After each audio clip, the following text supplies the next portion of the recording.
Hello बच्चों, कैसे हो आप सब? उम्मीद करता हूँ अच्छे होंगे।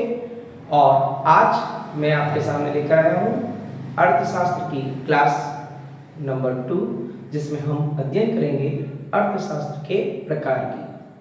चलिए आज की क्लास स्टार्ट करते हैं। आज का टॉपिक है अर्थशास्त्र के प्रकार। हम बात करते हैं अर्थशास्त्र के बारे में। हमने ये पिछली कक्षा में जाना था अर्थशास्त्र के बारे में, इसका अर्थ क्या होता है। आज हम इसके प्रकार की चर्चा करेंगे। एक व्यक्ति हुए रेगनर फ्रिस, उन्होंने 1933 में अर्थशास्त्र को दो भागों में बांटा था। एक व्यष्टि अर्थशास्त्र और दूसरा समष्टि अर्थशास्त्र। एक व्यष्टि अर्थशास्त्र, सेकंड समष्टि अर्थशास्त्र। व्यष्टि अर्थशास्त्र का मतलब माइक्रो इकोनॉमिक्स और समष्टि का मतलब मैक्रो इकोनॉमिक्स।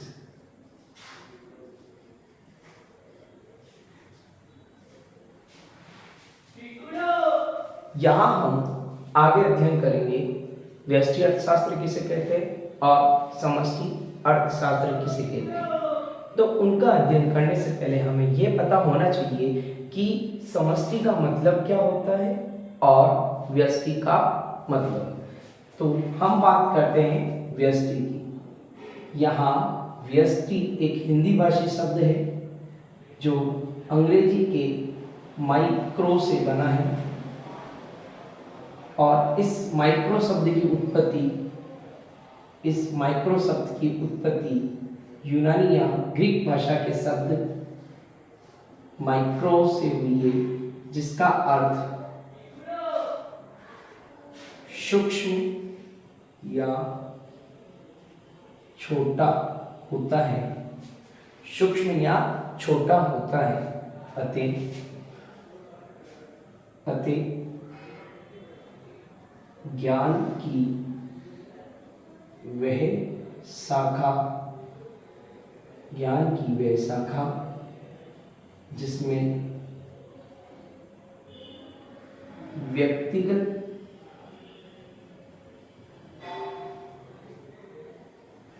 आर्थिक इकाइयों का अध्ययन किया जाता है। आर्थिक इकाइयों का अध्ययन किया जाता है, उसे व्यष्टि अर्थशास्त्र कहते हैं। उसे व्यष्टि अर्थशास्त्र कहते हैं। अर्थात माइक्रो का मतलब होता है छोटा, एक व्यक्ति से रिलेटेड, एक वस्तु से रिलेटेड, यानी एक इकाई से रिलेटेड। जिसमें एक इकाई का मतलब आ जाए तो उसको अध्ययन को हम, भाई आपके पास बहुत सारी इकाइयां हैं और आप उन सबका एक साथ अध्ययन कर नहीं सकते, तब आप क्या करते हो, एक एक इकाई को सेलेक्ट करके, चयन करके आप एक एक इकाई का अध्ययन करते हो। जब आप एक इकाई का अध्ययन करते हैं तब वह अध्ययन सूक्ष्म कहलाता है, छोटा अध्ययन। और सूक्ष्म का मतलब होता है व्यक्तिगत इकाई। तो जब आप व्यक्तिगत आर्थिक इकाइयों का अध्ययन करते हैं, चूंकि ये अर्थशास्त्र है, अर्थ मतलब धन, धन का मतलब आर्थिक, यानी आर्थिक इकाइयों का या आर्थिक क्रियाओं का अध्ययन करते हैं, तो वह अध्ययन, उस अध्ययन को हम क्या बोलते हैं, व्यष्टि अर्थशास्त्र कहते हैं। इसके अंदर विश्लेषण भी होता है। अब इसका मुख्य विश्लेषण क्या होता है, इसका मुख्य विश्लेषण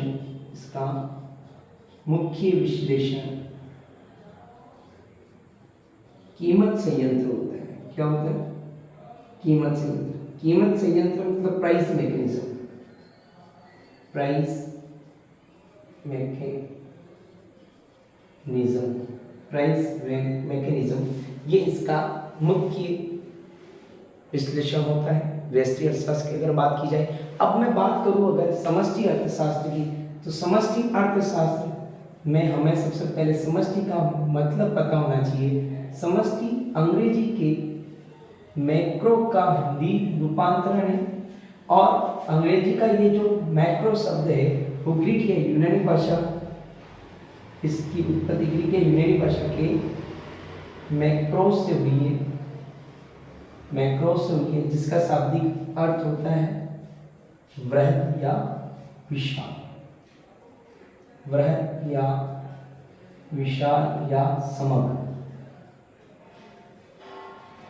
अर्थात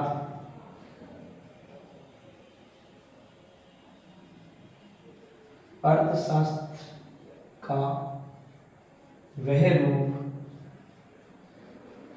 जिसमें समग्र आर्थिक इकाइयों का, समग्र आर्थिक इकाइयों का अध्ययन या विश्लेषण किया जाता हो, अध्ययन या विश्लेषण किया जाता हो, उसे समष्टि अर्थशास्त्र कहते हैं, उसे समष्टि अर्थशास्त्र कहते हैं। इसका मुख्य विश्लेषण अगर हम बात करें, मुख्य विश्लेषण आय रोजगार का सिद्धांत, आय व रोजगार का सिद्धांत है। इसमें एक मजदूर की आय का अध्ययन किया जाता है, आय का अध्ययन होता है, जबकि इसमें समग्र राष्ट्र की आय का अध्ययन। तो ये इनमें कुछ तुलनात्मक रूप से मैंने आपको इनका अर्थ बताया। मुझे लगता है कि आपको ये आ गया होगा। अब हम बात करते हैं व्यष्टि अर्थशास्त्र की विषय वस्तु की। व्यष्टि अर्थशास्त्र की विषय वस्तु मतलब व्यष्टि अर्थशास्त्र में हम किन किन चीजों का अध्ययन करते हैं, तो उन्हीं के अंतर्गत एक चीज आती है आपके पास उपभोग, फिर उत्पादन, फिर विनिमय, फिर वितरण, और लास्ट होता है राजस्व। 5 चीजें आती है। ये पांचों चीजें व्यष्टि अर्थशास्त्र की विषय वस्तु कहलाती है। हाँ, यही पांचों चीजें आर्थिक क्रियाएं भी कहलाती है। हम अगर ये कहें कि व्यष्टि अर्थशास्त्र की विषय वस्तु क्या होती है, आर्थिक क्रियाएं होती है, तो कतई गलत नहीं होगा, कतई गलत नहीं होगा। अब आप कहोगे सर हमें पहले ये बताएं आर्थिक क्रियाएं क्या होती है। मुझे उम्मीद है आपको ये समझ आया हो कि व्यष्टि अर्थशास्त्र एक ऐसा अर्थशास्त्र जिसमें एक आर्थिक इकाई का अध्ययन किया जाए उसे व्यष्टि अर्थशास्त्र कहते हैं, और समष्टि अर्थशास्त्र एक ऐसा अध्ययन जिसमें समग्र आर्थिक इकाइयों का अध्ययन किया जाता हो, विश्लेषण किया जाता हो, उसे समष्टि अर्थशास्त्र कहते हैं। हाँ, हम यहाँ देखते हैं व्यष्टि अर्थशास्त्र की विषय वस्तु। व्यष्टि अर्थशास्त्र की विषय वस्तु, जब हम विषय वस्तु की बात करते हैं तो विषय वस्तु में हम उनको लेते हैं जो इस हेडिंग के अंदर पढ़े जाएंगे। इस हेडिंग के अंदर हम उपभोग को पढ़ेंगे, हम उत्पादन को पढ़ेंगे, हम विनिमय को पढ़ेंगे, हम वितरण पढ़ेंगे, हम राजस्व पढ़ेंगे। सर ये क्या है? ये सभी 5 क्रियाएं होती है। इन सभी 5 क्रियाओं में धन संबंधित होता है। इसलिए इन पांचों आर्थिक क्रियाओं को आर्थिक क्रियाएं कहते हैं। यहाँ सभी कुछ ना कुछ एक्टिविटी संपन्न होगी। तो हम सबसे पहले बात करते हैं उपभोग की। उपभोग क्या होता है? तो वेरी सिंपल, वस्तुओं का प्रयोग करना। वस्तुओं का प्रयोग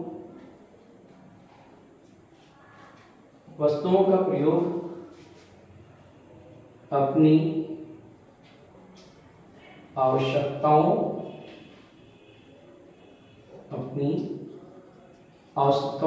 को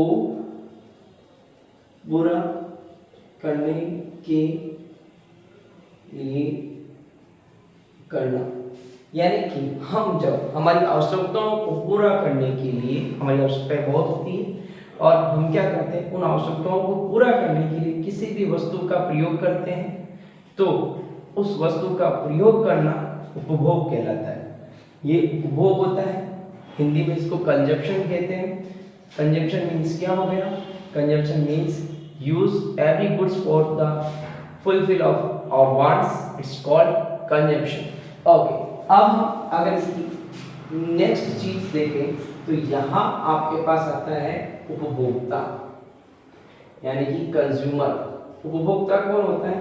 तो उपभोक्ता वह व्यक्ति जो वस्तुओं और सेवाओं का प्रयोग करता है। अरे भाई, जब कोई कार चल रही है तो उसको चलाने वाला ड्राइवर कहलाता है। तो ठीक उसी प्रकार अगर कोई प्रक्रिया हो रही है, मतलब कि उपभोग, और उस उपभोग को जो करने वाला होगा, जो व्यक्ति उस उपभोग को करेगा, वो क्या कहलाएगा? उपभोक्ता कहलाएगा। और अर्थशास्त्र में हम इसी के व्यवहार का अध्ययन करते हैं। अर्थशास्त्र में हम इसी के व्यवहार का अध्ययन करते हैं कि उपभोक्ता का व्यवहार क्या है। अगर हम बात करें उपभोक्ता के व्यवहार की, तो सिंपल सा है, आप खुद एक उपभोक्ता है। आपके पास अगर कुछ पैसे हैं और आप बाजार जाते हैं, तो क्या आप अपने सारे पैसे ऐसे ही खर्च करके आ जाते हैं? नहीं, आप ये सोचते हैं कि मेरे पास जितने पैसे हैं मैं उनको इस तरह से खर्च करूं कि आपको ज्यादा से ज्यादा उपयोगिता मिले। उपयोगिता ये क्या चीज होती है? हाँ, उपयोगिता एक ऐसी चीज है जो आपको मिलती रहती है, लेकिन आपको पता नहीं कि ये क्या है। जैसे आप 100 रुपए लेकर गए, मार्केट गए, सब्जी मार्केट गए, मंडी में, और आप वहां से कुछ सब्जी लेकर के आ जाते हैं। आपने 100 रुपए खर्च किए और एक वक्त की सब्जी लेकर आए, तो बताओ उस 100 रुपए की उपयोगिता आपके लिए क्या हुआ? एक वक्त का खाना। लेकिन यदि आप उसी 100 रुपए से 2 वक्त का खाना लेकर आ जाओ, तो आपको कहीं ऐसी दुकान मिल जाए जहां 100 रुपए में 2 वक्त का खाना मिल जाए, तो बताओ उस 100 रुपए की उपयोगिता आपके लिए कितनी हो गई? 2 वक्त का खाना। तो यहाँ 100 रुपए की उपयोगिता है। एक बार अब जब आप खर्च कर रहे हो तो 1 वक्त का खाना हो रहा है, दूसरी बार आप खर्च कर रहे हो तो 2 वक्त का खाना हो रहा है। अब यही क्या होता है? उपभोक्ता का व्यवहार। यहाँ कंज्यूमर बिहेवियर ये कहता है कि आप उस विकल्प को चुनेंगे जिनमें ज्यादा उपयोगिता मिलती है। उपयोगिता किसमें ज्यादा आ रही है? आप स्वयं जानते हैं कि 100 रुपए वही का वही। अब इस 100 रुपए की उपयोगिता किसमें ज्यादा मिल रही है?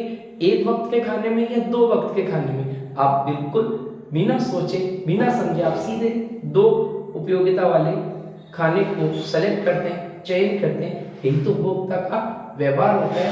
मेरे ख्याल से आप ये समझ चुके हैं कि उपभोक्ता का व्यवहार क्या है। यहाँ एक शब्द का प्रयोग किया मैंने, उपयोगिता। एक शब्द का प्रयोग किया मैंने, उपयोगिता। उपयोगिता क्या होती है? उपयोगिता को इंग्लिश में बोलते हैं यूटिलिटी। क्या बोलते हैं?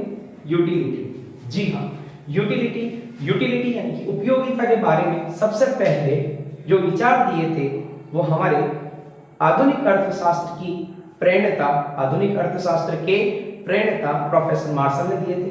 उन्होंने कहा कि किसी वस्तु या सेवा की जब आप इकाइयों का प्रयोग करते हो तो उन इकाइयों में आपकी आवश्यकताओं को पूरा करने की कुछ शक्ति होती है, कुछ क्षमता होती है, उनमें कैपेसिटी होती है कि वो आपकी कुछ आवश्यकताओं को फुलफिल करे, पूरा करे। यही क्षमता, कैपेसिटी उस वस्तु या उस इकाई की उपयोगिता कहलाती है। सर समझ में नहीं आया? हाँ, मैं आपको बताता हूँ। आपके मेंबर में, आपके घर में 17 मेंबर है, सपोज करते हैं 17 है तो नहीं, वैसे जितने भी हूँ मैं सपोज करता हूँ आपके घर में 17 मेंबर है। आप बाजार जाते हैं और एक मिठाई का पैकेट लेकर आते हैं। मिठाई के पैकेट में अगर मिठाइयाँ 10 पीस है, मिठाई के कितने पीस है? 10 पीस है। तो बताओ उस डब्बे की उपयोगिता आपकी कितनी होगी? 10 पीस के बराबर होगी, 10 मेंबर के बराबर होगी। लेकिन अगर उस वस्तु में यानी उस डब्बे में आपकी आवश्यकताओं को संतुष्ट करने की शक्ति कितनी है कि उस डब्बे में 10 पीस है, खाने वाले 17 है, आपको कितनी आवश्यकता की जरूरत है कि सबके पास एक एक पीस आ जाए? मतलब कि 17 पीस की आपको आवश्यकता थी, लेकिन इस डब्बे में कितनी कैपेसिटी है? इस डब्बे में 10 पीस है, तो ये 10 पीस आपको क्या करेगा? 10 पीस संतुष्ट करेगा। तो क्या इसने सारी आवश्यकता को संतुष्ट किया? नहीं। इसने कितनी आवश्यकता संतुष्ट की? जितनी ये कर सकता है। इसकी क्षमता क्या है कि इसकी क्षमता 10 मेंबर को संतुष्ट करने की है। तो ये 10 मेंबर को संतुष्ट करने की इसकी क्या है? कैपेसिटी, इट मींस क्षमता है। तो इसी को हम क्या बोलते हैं? इस डब्बे की, इस बॉक्स की यूटिलिटी, इस बॉक्स की क्षमता कहते हैं। क्षमता को संतुष्टि स्तर से भी बताते हैं, मतलब उपयोगिता को हम कैसे बता सकते हैं? संतुष्टि स्तर से भी बता सकते हैं कि यहाँ पर आपको संतुष्टि कितने स्तर की मिली, ये हम जान सकते हैं। संतुष्टि का स्तर क्या है? उम्मीद करता हूँ ये आपको समझ आया होगा।